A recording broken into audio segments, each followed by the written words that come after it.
Hello and welcome to Patrick's Models and Transport. Here's another update on what I did last night, during the night, before going to really properly going to sleep. So, I touched up the couple of corners that were not really properly covered by the roof. So I put some aluminium paint there. I put a spot of aluminium paint over here because, and I knew this from the beginning, that the roof was really very touch and go on the front domes. And that's that regarding the bodywork. Then, chassis. What did I do on the chassis? I finished ballasting the chassis. As you can see now, the chassis, if we look at the chassis from the front, you'll see that there's no list anymore. It sits straight. Does it? Yes, it does. It was always staying over at an angle like that, and now it stays nice and straight. Or definitely straighter than what it was. And how did I obtain this? So, you can see I added, let's go underneath. I fitted the ballast weights, and I fitted them all over towards this side here that I marked with these two white stripes to make sure that the weight is more to one side. I had put some weights there on where you can see that I removed them, but it was making it keel over to the other side. Then what did I do? It still had a slight list, so I, oopsie daisy. So I did some tests with some weights and added another two weights in here. So there's another two weights here. So now it sits straight, or as straight as possible. Then to answer a question by Eric, Railway 187.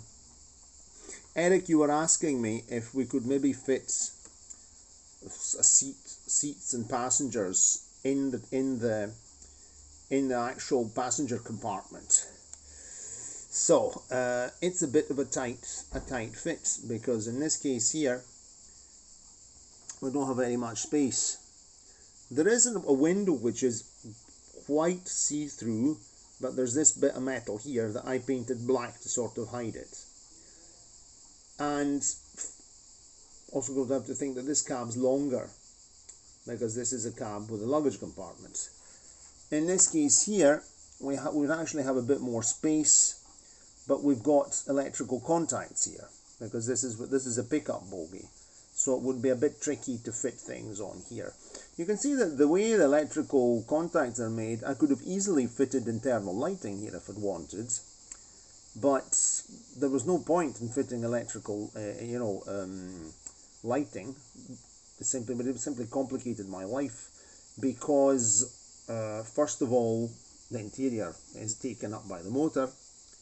And second, I would have had the way the body fits on top, there would have been light seeping underneath towards the rails. Then I would have had to paint the inside of the I would have had to paint the interior black, like I did with the rail bus. I'm actually going to make a video assembling all the photographs of the making of the rail bus, the green one, the one in my icon, the very first self-build I did, and so it was absolutely no point in fitting lighting in here. If I had decided to make front and rear lighting, yes, it would have been possible, but this would have gone. This wouldn't have allowed me to make cab interior, and I think that the Pico style acrylic diamonds are sufficient enough. Regarding the acrylic diamonds, and this is something I'll do on another rail car, because rail bus. At this point here, I'm starting to get the hang of these things here, and I'm a glutton for punishment. I want to make another one now, no? And I was thinking, in this case here, you can see that I simply made two marker holes, and then I fitted the headlamps and acrylic diamonds outside. If I make those marker holes bigger, I could easily fit lighting inside and use the acrylic diamonds, and this is an idea you could use on any other model, actually use acrylic diamonds as headlamp lenses. And that's double function because they catch the natural light and they also act as a lens and for the electric light shining from the bulb behind the front panel. So this is something we'll definitely try on another rail bus, because I have another Lima V100